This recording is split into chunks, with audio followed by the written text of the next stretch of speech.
우리는 지난 주일에 부활주일을 지냈습니다. 성경에 보면은 예수님께서 부활하시고 난 다음에 40여일 동안 여러 차례 제자들에게 나타나셔서 귀한 말씀을 많이 하셨습니다. 40일이 지나고 난 다음에 예수님께서 이제 승천하셨습니다. 오늘 우리가 읽은 이 본문은 흔히 예수님께서 승천하시기 전에 제자들에게 하셨던 마지막 당부의 말씀이라고 알려져 있습니다. 지난 주 중에 오늘 어떤 말씀을 증언할까 이렇게 기도하던 중에 이런 생각이 들었습니다. 예수님이 부활하셨다고 한다면 그러면 우리는 뭘 해야 되느냐 하는 거죠.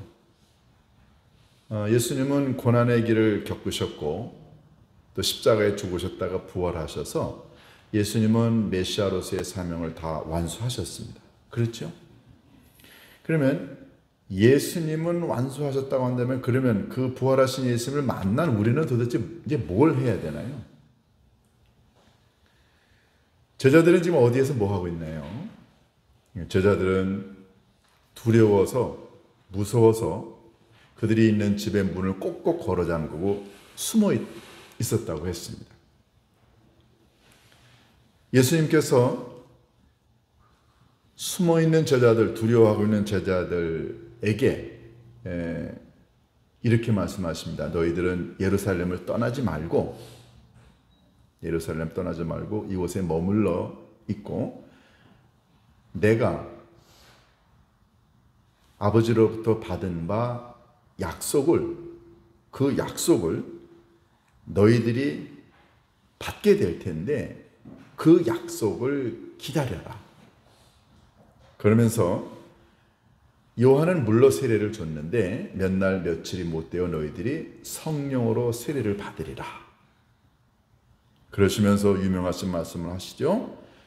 너희가 성령을 받게 되면 너희들이 권능을 받게 되고 권능을 받아야 예루살렘과 유대와 사마리아와 땅끝까지 이르러 내 증인이 될 수 있다. 이런 얘기를 하십니다. 부활하신 예수님이 제자들이 하셨던 여러 말씀이 다 중요하지만 오늘 이 말씀은 특별히 여러분과 제가 부활하신 예수님을 경험한 사람으로서 도대체 이 기간 동안에 뭘 해야 되는가 하는 굉장히 중요한 그 가르침을 전달해 주고 있습니다. 그런데 우리가 이 본문을 읽게 되면 한 가지 조금 의문이 드는 게 있어요. 그게 뭐냐면 아니 왜 예루살렘을 떠나지 말라고 예수님이 하셨는가 하는 거죠. 여러분 혹시 이런 기억이 있으세요? 어느 장소에 내가 가서 잠깐 한 달이나 두 달 동안 일을 했는데 그곳에서 만난 사람들로부터 여러분들이 굉장히 어려움을 당했어요. 모욕을 당하고 또 그곳에서 여러분들을 싫어하는 그런 사람들의 얘기도 듣고 그리고 고통도 당하고 그렇게 해서 여러분들이 그곳에 대한 기억이 별로 좋지 않은데 그런데 여러분들이 그곳을 떠나고 싶은 마음이 드는데 형편상 떠날 수 없게 되었을 때 여러분 마음이 어떠실까요? 세상 말로 죽을 맛일 거예요.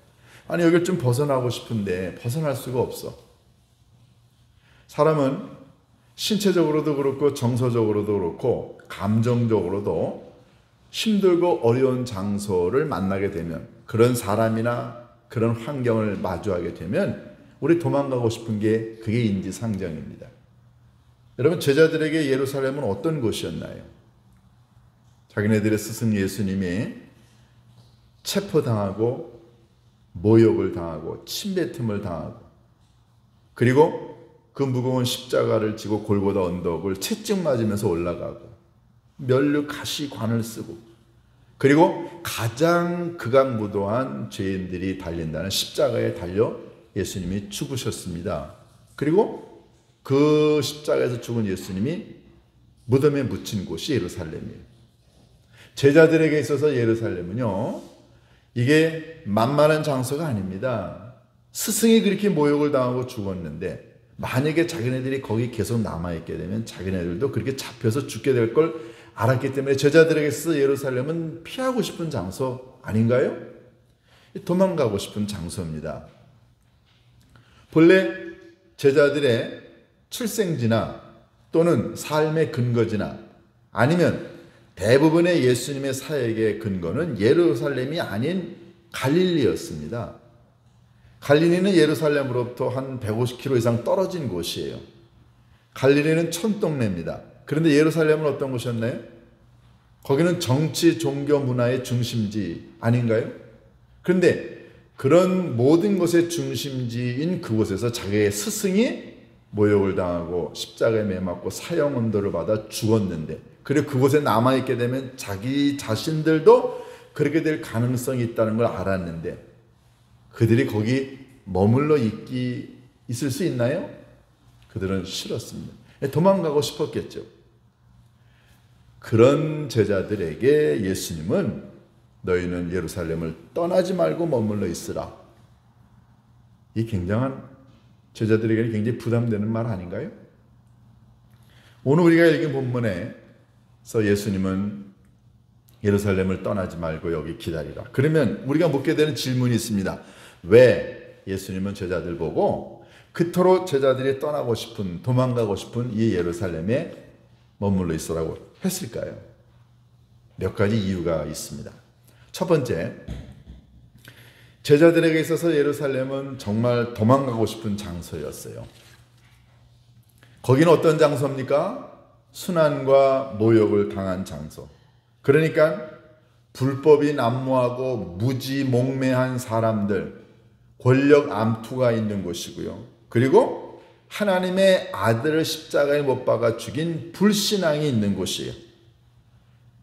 그런 예수님을 십자가에 못 박아 죽인 그 장소에, 다시 말해서 제자들에게는 절망과 무지와 몰 이해가 있는 이 장소, 도망가고 싶은 장소였습니다. 그런데 예수님은 도망가지 말고 그곳에 머물러 있으라고 얘기합니다. 여러분이 어느 직장이든 아니면 뭐 부부 생활, 가정 생활도 마찬가지입니다. 교회도 마찬가지예요. 여러분이 그곳에서 너무너무 힘들게 보내고 있어요. 정서적으로나 육체적으로 아니면은 감정적으로도. 그런데 여러분들이 힘들고 어려울 때마다 거기를 도망 나가고 피하고 되돌아보지도 않고 힘들다고 두렵다고 편치 않다고 알아주는 이 없다고, 만약에 여러분이 그때마다 거기를 피하고 도망간다고 한다면 여러분이 뭘 이룰 수 있을까요? 사람들은요, 심리적으로 불편하다고 한다면은, 그러면은 자꾸만 거기를 벗어나려고 합니다. 만약에 제자들이 예루살렘이 그렇게 힘들고 어려웠기 때문에, 그래서 여기 있다가는 자기네들 자신도 체포당할 것이 두려워서 이참에 아예 예루살렘을 뜨자. 1년에 한 번씩, 두 번씩 와서 제사 드리는 건 괜찮지만 이제 예수님도 계시지 않는데 우리가 여기 머물러 있을 필요가 없지 않느냐 하고, 만약에 제자들이 다 고향 편안한 곳, 알아주는 곳 있고 모함과 불의와 이런 것이 없는 그저 편안하게 안주할 수 있는 갈릴리로 되돌아갔다고 한다면, 그러면 그들의 미래는 어떻게 됐을까요? 예수님은 제자들에게 물론 너희들이 힘들고 어려움을 경험한 것 맞다.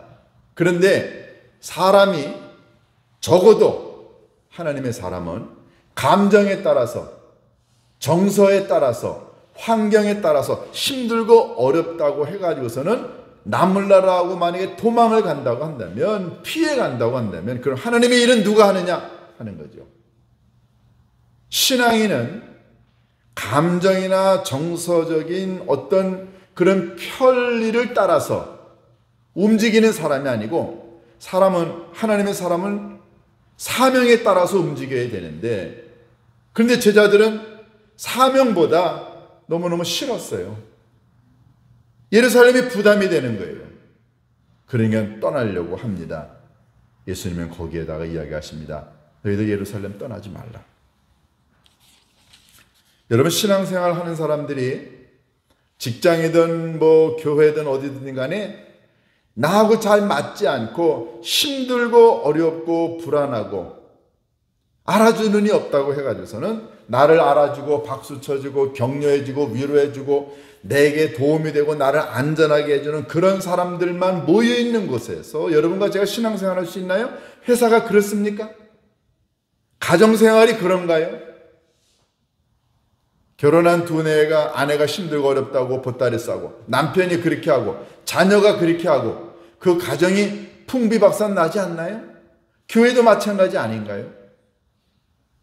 여러분과 저를 하나님이 부르셨을 때에는 사명을 주셨고 그 사명을 따라서 교회를 섬기라고 하셨는데 우리는 정서적인 아니면 감정적인 힘들고 어렵고 불편하다고 두렵다고 알아주는 이 없다고 그래서 그때그때마다 이리저리로 철새처럼 옮겨 다닌다고 한다면 여러분 직장에서 인정 못 받죠? 그런 부부 행복한 가정 이룰 수 없습니다. 예수님은 그걸 아셨어요. 물론 예루살렘이 힘들고 어려운 곳이지만 그 힘들고 어려운 것을 믿음으로 극복하고 거기서 다시 일어나야 한다는 걸 예수님은 강조하고 싶으셨습니다. 그래서 예루살렘 떠나지 말라. 제가 사명에 따라 사람이 움직여야 된다는 말씀을 드립니다. 여러분 사람을 강하게 만드는 건 우리의 감정이 아닙니다. 우리의 의지가 아니고요. 우리가 어떤 상황에서도 강하게 나아갈 수 있는 건 하나님이 나를 이곳에 심으셨고 뜻이 있어 계획이 있어 하나님의 섭리 가운데 여러분과 제가 하나님의 교회에서 믿음의 삶을 살아간다. 나는 이 자리에서 내가 심겨진 이 자리에서 꽃을 피워야 된다고 하는 그런 사명의식을 가질 때 사람이 강해집니다. 많은 사람들이요 심겨진 곳에서 꽃을 피울 생각을 하지 않고 환경이 안 좋아 많은 불평불만을 하면서 꽃을 피울 생각을 하지 않습니다.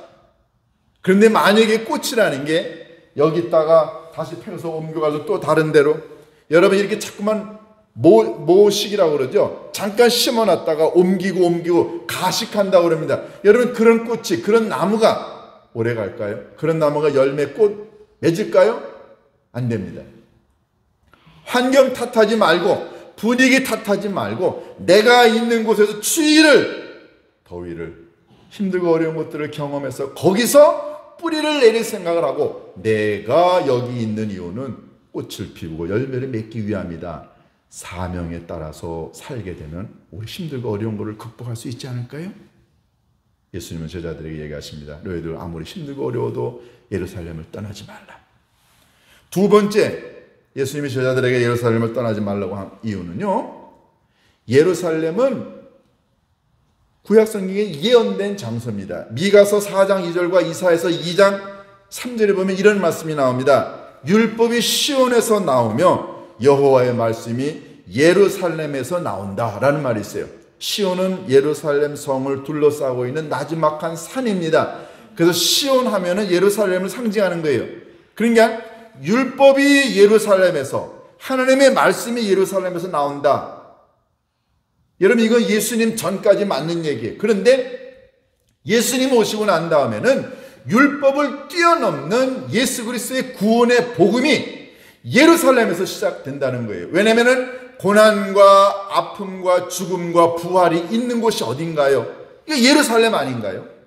사람들은 예수님을 죽였지만 하나님은 예수님을 살리셨어요. 율법을 뛰어넘는 율법으로 구원받는 게 아니라 예수 그리스도의 십자가의 보혈이 세상에 있는 사람들의 죄를 용서한다고 하는 구원과 희망의 복음이 전파되는 곳이 어딘가요? 예루살렘입니다. 그러니까는 구약 성경에 하나님의 말씀이 율법이 시온 예루살렘에서 나온 것처럼 이제는 예수님을 통해서 구원과 희망과 생명의 복음이 예루살렘에서부터 나오는 거예요.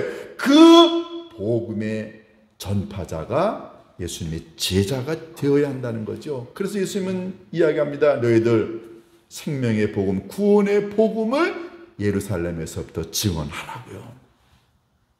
세 번째, 예수님이 제자들에게 예루살렘을 떠나지 말라고 하신 이유는 예수님에게는 예루살렘이 그렇게 굴욕과 배신과 심판과 아픔을 당한 곳이에요. 그런데 예수님은 그런 예루살렘을 십자가에서의 부활로, 영광의 부활로, 다시 말해서 승천의 영광을, 이런 것을 갖고 있는 도시로 바꾸고 싶어 했어요. 사람은요, 살면서 치욕을 경험하게 되고 어려움을 경험하게 되지만 그 자리에서 묵묵히 그 자리를 지켜서 언젠가 그 사람 때문에 그 치욕의 장소가, 그 절망과 좌절의 장소가 영광과 희망과 귀한 장소로 바뀌게 되면 그 사람은 얼마나 삶의 보람이 있는가요? 예수님은 그걸 만들고 싶으셨습니다. 사람들은 예수님을 거절했어요. 사람들은 예수님을 죽였지만 예수님은 수도 없이 많은 치욕과 모욕과 고난을 당했지만 예수님은 십자가에서의 죽음 이후에 부활과 승천으로 이 장소를 영광과 기쁨의 장소로, 기적의 장소로 바꾸고 싶어 했습니다. 여러분과 제가 신앙생활하는 동안에 우리가 교회를 그렇게 만들어야 될 책임이 있지 않나요? 교회가 나 자신이 헌신해야 되고 눈물을 쏟아야 되고 그리고 시간을 내야 되는 그런 힘들고 어려운 곳일 수 있습니다. 그래도 내가 여기에서 뿌리를 내리고 열매를 맺고 꽃을 피워서 그래서 이 힘들고 어려운 사역 가운데서 내가 승리할 수 있다고 하는 걸 보여줄 때 아버지 하나님이 여러분과 저를 이 높은 예수님께 심으신 이유가 성취되는 건 아닌가요?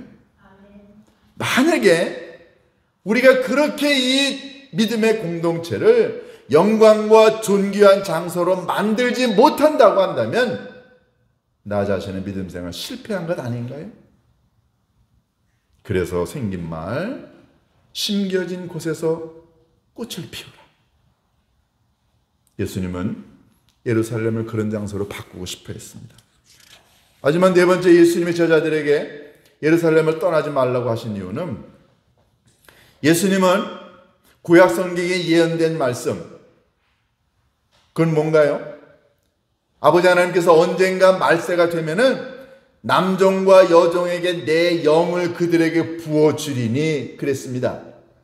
아버지 하나님은 예수님의 승천 이후에 예수님 떠나시고 난 다음에 함께 모여 기도하는 믿음의 공동체에게 하나님이 약속하신 성령의 능력을 주셔서 부활과 승천으로 예수님의 사역이 끝나는 게 아니라 성령을 받은 제자들로부터 성령 시대가 열려지기를 원하셨습니다. 그 성령의 강림이 어디에서 시작됐나요? 누구에게서 시작됐나요? 바로 예루살렘에서 성령을 기다리며 기도하는 사람들을 통해 성령 시대가 열렸습니다. 그러니까는 예수님의 부활과 승천을 목격하고 언젠가 그 기다리는 사람들을 위대한 사람으로 사용하실 아버지 하나님께서 주시겠다고 약속하신 그 성령을 기다리는 사람들. 여러분, 하나님의 나라는 그런 사람들을 통해 이루어집니다.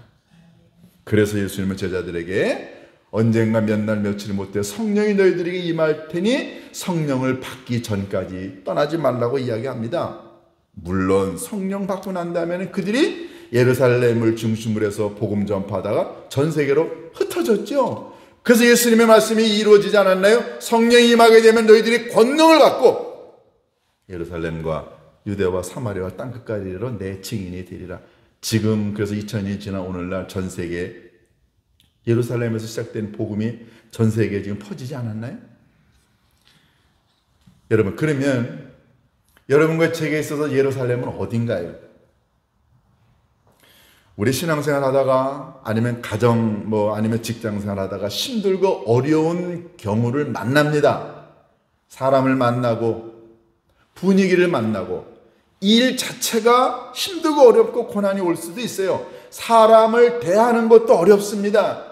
모든 조건이 제자들이 맞닥뜨린 예루살렘처럼 힘들고 어려울 수 있습니다.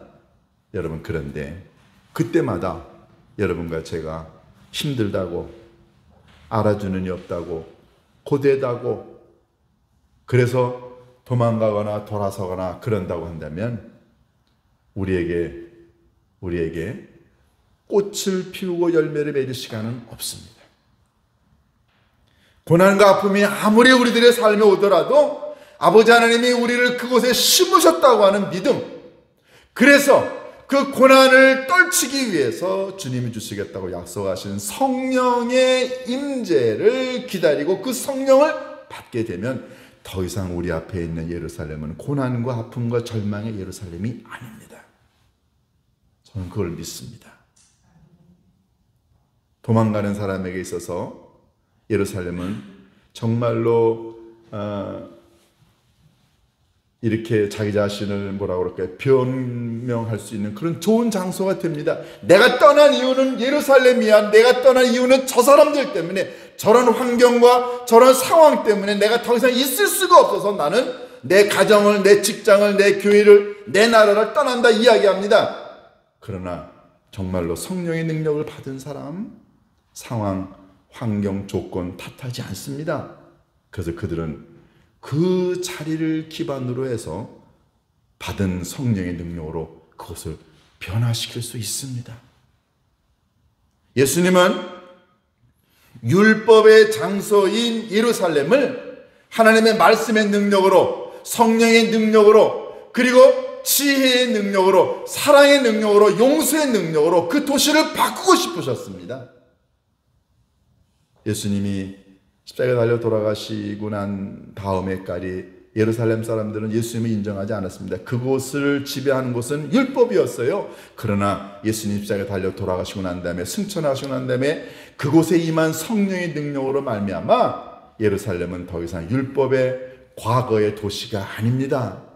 성령 받게 되면 우리는 더 이상 율법의 사람도 아니고요, 과거의 사람도 아닙니다. 그래서 예수님은 오늘 이 본문에 뭐라고 말씀하셨습니까? 요한은 물로 세례를 줬지만 몇 날 며칠이 못 되어 너희들은 성령으로 세례를 받으리라. 그러면 물세례와 성령 세례가 어떻게 다른가요?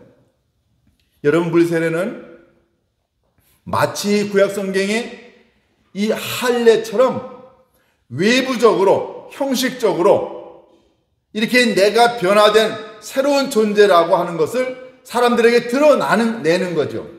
그러니까 여러분과 제가 물세례 받을 때 우리는 물속에 들어갑니다. 물속에 들어간다는 말은 내가 물속에서 내 과거가, 내 옛날 사람이 죽는다는 걸 의미하는 거죠. 물속에서 나오는 건 내가 이제 새 사람이 되겠다는 겁니다. 이걸 여러 사람들 앞에서 공식적으로 드러내는 거예요. 내가 이제 과거의 삶을 살지 않겠습니다. 나 옛날 사람 아닙니다. 나 이제 앞으로 정말 예수님 믿겠습니다 하는 거죠. 근데 이 물세례는 누가 주나요?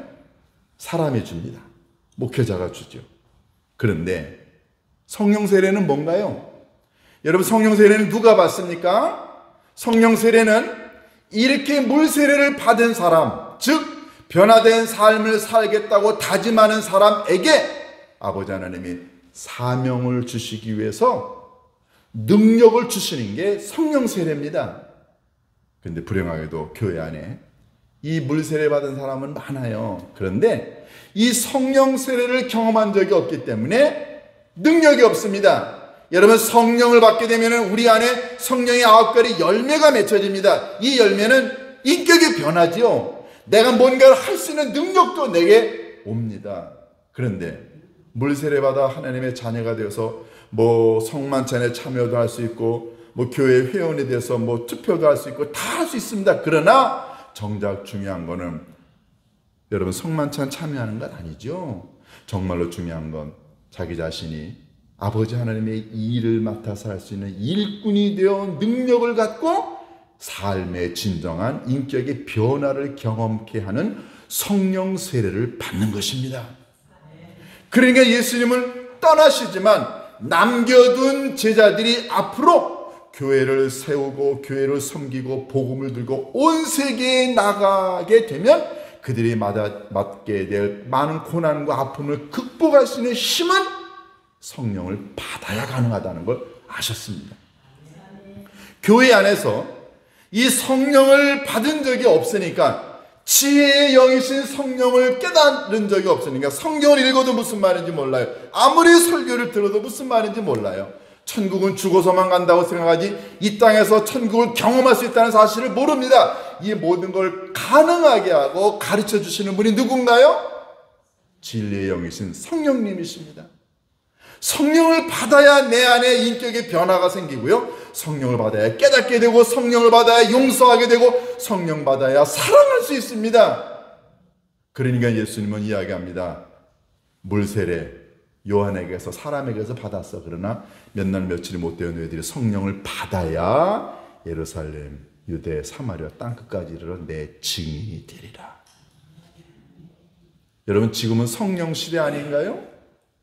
그러면 여러분과 제가 예수님 부활하시고 난 다음에, 승천하시고 난 다음에 우리는 뭘 해야 되냐는 겁니다. 두 가지. 예루살렘을 떠나지 말고, 즉 고난과 아픔과 힘들고 절망이 있는 그곳을 피하고 도망가지 말고, 그곳에서 꽃을 피우기 위하여 아버지 하나님, 내 힘으로는 이 고난과 아픔의 예루살렘을 내가 지킬 수가 없습니다. 여기 머물러 있을 수가 없습니다. 그러니 나로 하여금 성령의 능력을 주셔서 이기게 하옵시고 승리하게 해달라고 기도하는 게 여러분과 제가 예수님 부활 후 해야 할 일 아닌가요? 그냥 시간을 그냥 흘려보내지 말고, 예수님 지난주일에 부활하셨으니까 이제 나는 고난과 아픔을 이기기 위해서 성령님이여 오시옵소서. 자, 이렇게 제가 말씀을 드리면 여러분이 이제 이런 질문을 할 수 있습니다. 그럼 목사님, 성령 세례는 도대체 어떻게 받는 거예요? 묻게 되잖아요. 어떻게 받을까요? 여기 오살리 기도원 가까운데 오살리 기도원에 가서 며칠 동안 금식하고 막 철야하면 그럼 성령 받나요? 물론 그렇게도 받을 수 있습니다. 여러분, 성령 세례를 어떤 굉장한 거라고 생각하지 마세요. 성령님은 언제 오시나요? 누구든지 성령 하나님께, 아버지 하나님, 제가 주님이 돌아가신 것을 믿고 하나님의 자녀가 된 건 너무너무 감사하지만 제가 제 감정과 제 생각과 그리고 저 혼자의 힘으로 살아갈 수 없음을 깨닫습니다. 성령님이시여 내 안에 오셔서 내 입술을 바꿔주시고 생각을 바꿔주시고 나로 하여금 내가 누구인가, 무엇을 위해 살아가야 되는가, 내가 어떻게 해야 하나님의 일꾼으로 살아갈 수 있는가, 성령님 내게 힘을, 지혜를 주옵소서라고 여러분이 한 번만 솔직하게 진솔하게 기도하면 그 순간 성령이 임하십니다. 부흥회에 가야, 무슨 찬송을 불러야, 무슨 철학 기도회라고 금식을 해야 성령이 임하는 게 아니고요, 아무 때나 여러분이 진솔하게 성령 하나님 초청하면 그 자리에 성령님이 여러분 마음 가운데 오십니다. 매 순간 성령의 인도와 성령 세례를 받아야지 1년에 한 차례 부흥회하고 기도원에 간다고 성령 세례 임하는 것 아닙니다. 성령은 아무 때나 주님의 이름을 부르는 자의 영혼 속에 함께 하십니다. 여러분과 제가 예수님 승천하시고 난 다음에 남겨지게 된 이 귀한 사역 감당하기 위해서 성령 하나님 우리에게 오시옵소서. 나로 하여금 지혜를 갖게 하시고 능력을 갖게 하시고 나 자신의 변화를 통해 세상의 변화를 가져올 수 있게 해달라고 함께 기도한다면 예수님 부활 후 우리가 멋진 성령 체험할 수 있지 않을까요? 우리 모두가 이런 예수님의 명령에 따라서 예루살렘에 머물러 있으면서 성령 하나님을 다 우리가 체험할 수 있게 되기를 주님의 이름으로 축원합니다. 기도하십니다. 고마우신 아버지 하나님 감사합니다. 고난과 아픔의 장소 저희들 잊고 싶지 않습니다. 떠나고 싶고 도망가고 싶고 피하고 싶습니다. 그러나 주님이 하신 말씀, 아버지 하나님께서 우리들에게 주실 이 성령을 경험하게 되면 고난의 장소가 더 이상 우리가 피하고 싶은 장소가 되지 않는다는 사실을 믿습니다. 하나님, 이 땅에 살아가는 동안에 내 힘으로 내 인격을, 내 삶을, 내 육체를 바꿀 수 없다는 사실을 믿습니다. 성령 하나님이 우리 안에 오셔야 진리를 깨닫고 기도하게 되고 사람을 사랑하게 되고 하나님 맡겨주신 사역을 감당할 수 있게 될 줄로 믿습니다. 주님의 부활 후 저희들이 이런 말씀을 가슴에 담고 살아가 진정으로 우리들의 삶에 성령의 강력한 임재가 경험이 되는 그런 시간이 될 수 있도록 인도하여 주옵소서. 예수님의 이름으로 기도하옵나이다. 아멘.